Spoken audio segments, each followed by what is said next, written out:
Greetings everyone, Retro Zoltan here. I have in front of me an LDK horizontal or landscape open source handheld system.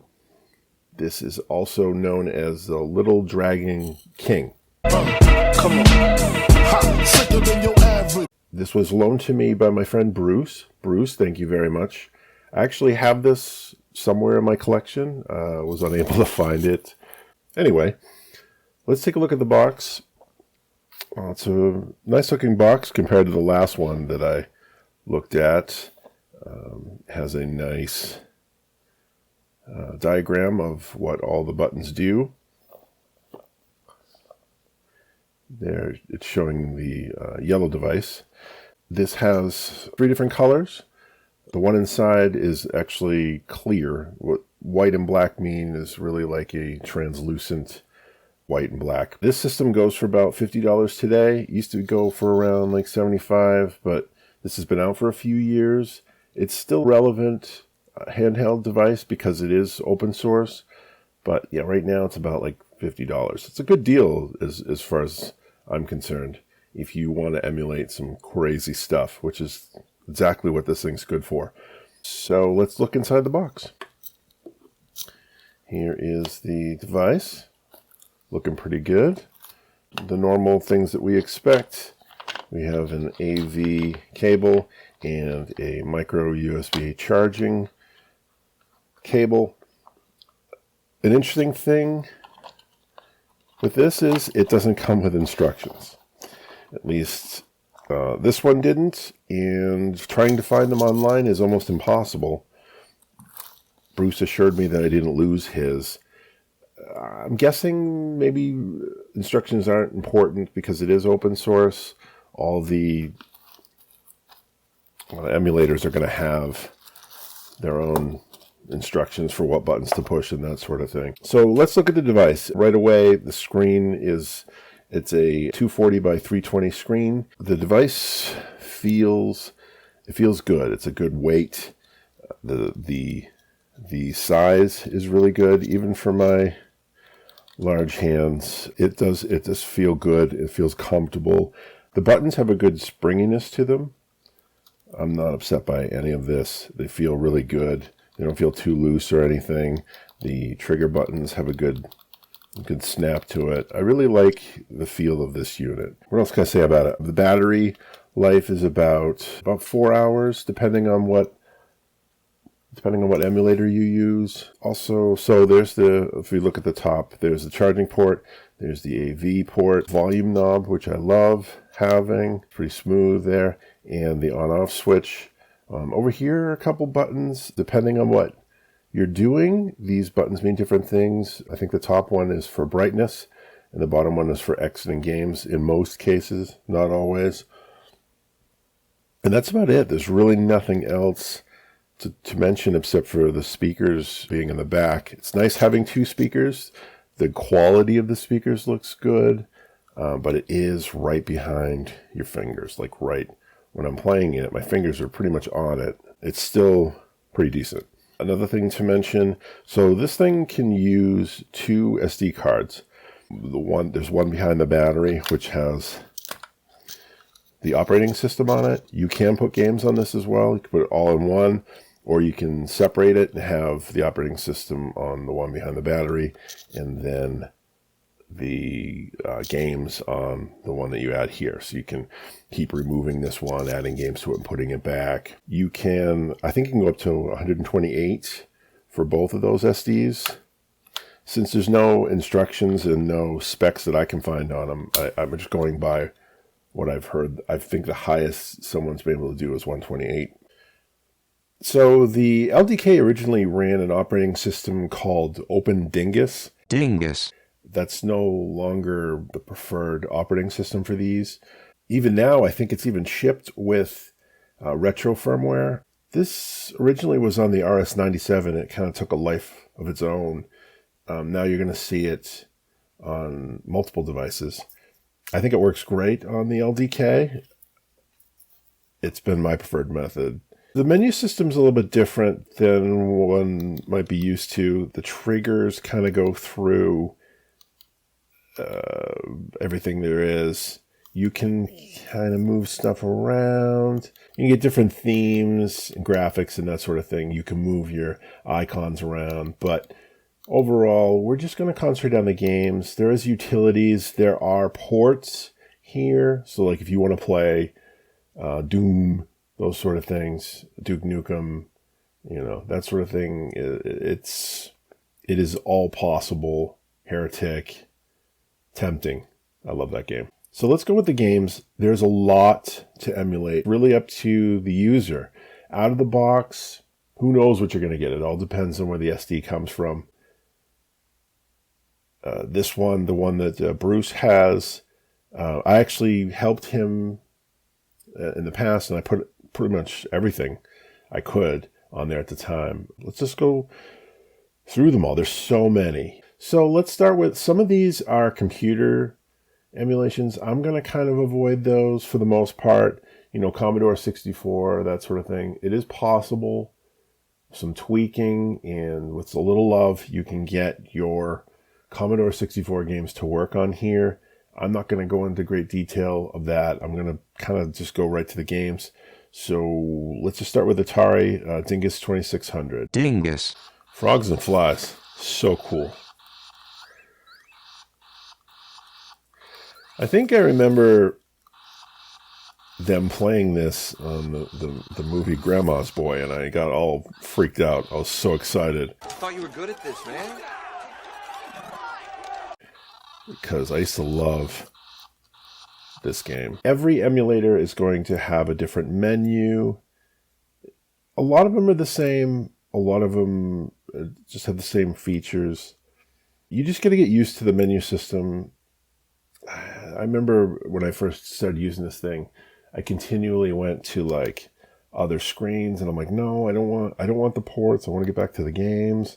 That was a big deal. So the Pro system, and that's another thing, the names of these are going to throw you off. So the Pro system, OD, don't even know what that is. You can rename it. Okay, so this looks like a Atari 7800. Nothing too exciting. Asteroids never was, but it looks, you know, it's smooth, it works. I stink. Let's try to get to the menu. So this menu looks a little bit different, but the same options. It all depends on the emulator, and you can download these. So this is another Atari system. This might be like the Atari. So this is Atari 800. I'm not going to go into that. Handy is it's not what you think. I'm sorry you had to see this. Handy is for the Atari LYNX.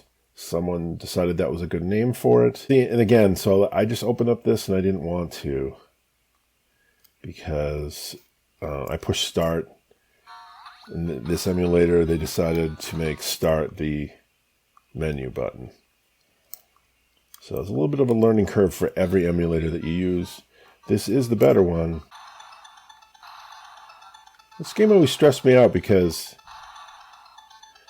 your job is to destroy the buildings, but if you take too long, an army guy will blow up the building for you, which is really stressful, which I think, see, he already did. So it's like, what's the point of all this destruction when they're going to destroy them themselves anyway? But whatever. Maybe there's a lesson about humanity in here that I'm not aware of. As you can see, is just like so many things you can emulate. This one is specifically for the BBC computer, and you could separate them by consoles and handheld units. It's just kind of mixed here. This is a Commodore 64. It's called Vice. ColecoVision, which I'm sure works just fine. DOSBox, a lot of tweaking there, but you can get DOS games to work on here. You got Game Boy, which, to be honest, I love this animation.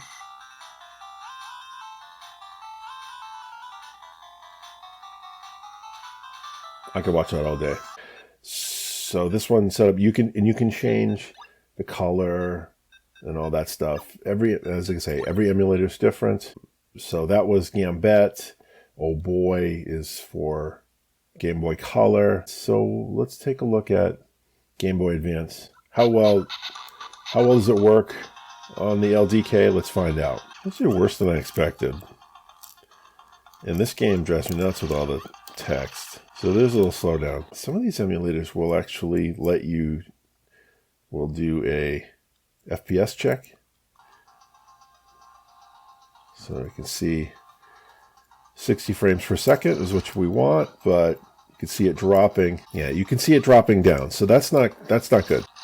So that kind of sucks that we're seeing a little slowdown. But, and that's the thing. So like if you're upset by this, you can go online and there might be, you know, since it's open source, someone might have a better emulator option. And I guarantee there's like 2 or 3 different ones you can try. This one's not that great, but it might just be the emulator. So this is really not a plug-and-play system. This is something for people that like to tweak, or just something that wants someone wants something special. Like you want Intellivision on a handheld unit. There it is. There's your handheld Intellivision games that you can play. MAME, which works fine. Pico Drive, which I believe is the Sega Genesis. This Jurassic Park looks pretty good, actually. There's no drop in frame rate, so that's good. That game's not going to be a problem. We have the Sega Master System, which if Sega Genesis works fine, this will be fine.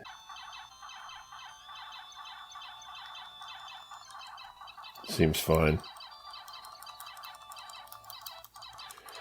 Once you play the arcade version of this, it's really hard to play other ports onto different systems.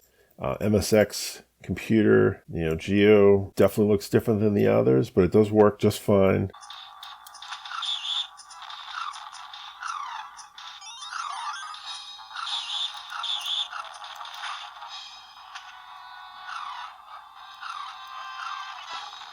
I always like this game in the arcade on the multi-cabinets, the multi-Neo Geo cabinets. There was a move, I don't remember how to do it now, but there was a move where the guy would just, oh, there we go. The guy would just go bananas. What is this one? This is the Neo Geo Pocket. But Neo Geo Pocket, you know, you're not going to run into problems.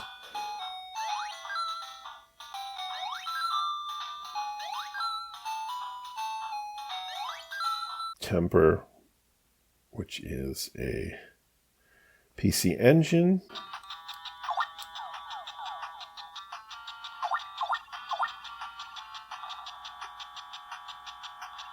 Seems pretty cool to me.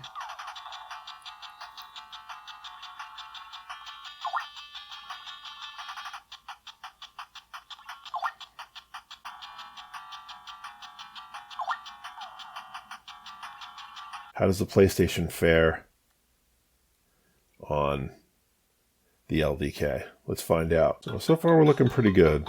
This is an older game though.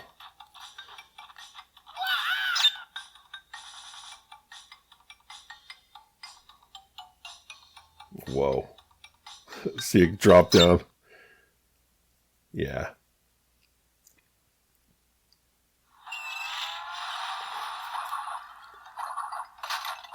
So it's working, but look, it's dropping down to 30. If you like your PlayStation games, it's not happening with the LDK, I can tell you that. Wow. 30. It's dragging hard. Poke Mini. I guarantee there's going to be no problem with this. These are cute little games for the Pokemon mini game, which I hope to get someday to review. I don't have one yet. You have to eat a bunch of stuff.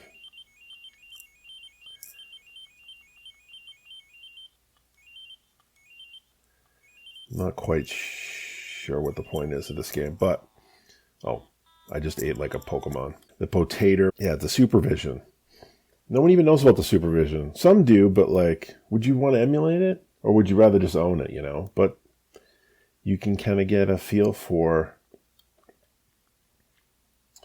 this system, what it was like. It doesn't look great, but that's the supervision, you know? How does the Super Nintendo fare? I'm playing Casper, I believe. Is this supposed to be Christina Ricci? Don't know.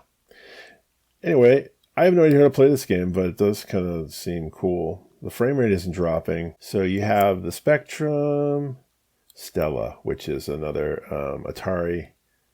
What's this? Vectrex. I'm not going to go into the Wonder Swan, which I'm sure would be fine. I believe Nintendo 64 can be on here. It's not on here. I know the emulator exists, but it's not going to work properly. For sure. If it can't handle PlayStation, there's no way the Nintendo 64 is going to work. There it is. Is it worth buying the LDK? Look, if you're a plug-and-play person, if you don't want to mess around with menus, emulators, that sort of thing, I say no. And that's all I have to say about the LDK. I like it a lot. I like messing around. So myself, I like it. I like messing around with it. I like mine. I can't find mine.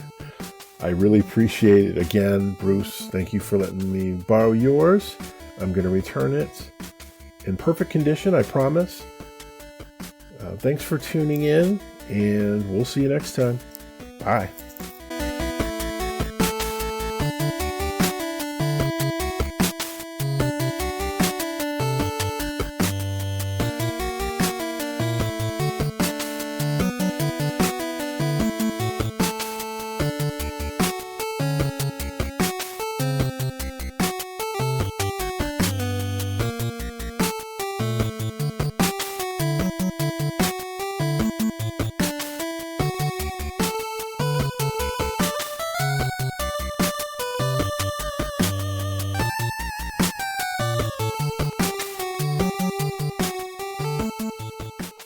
Dingus.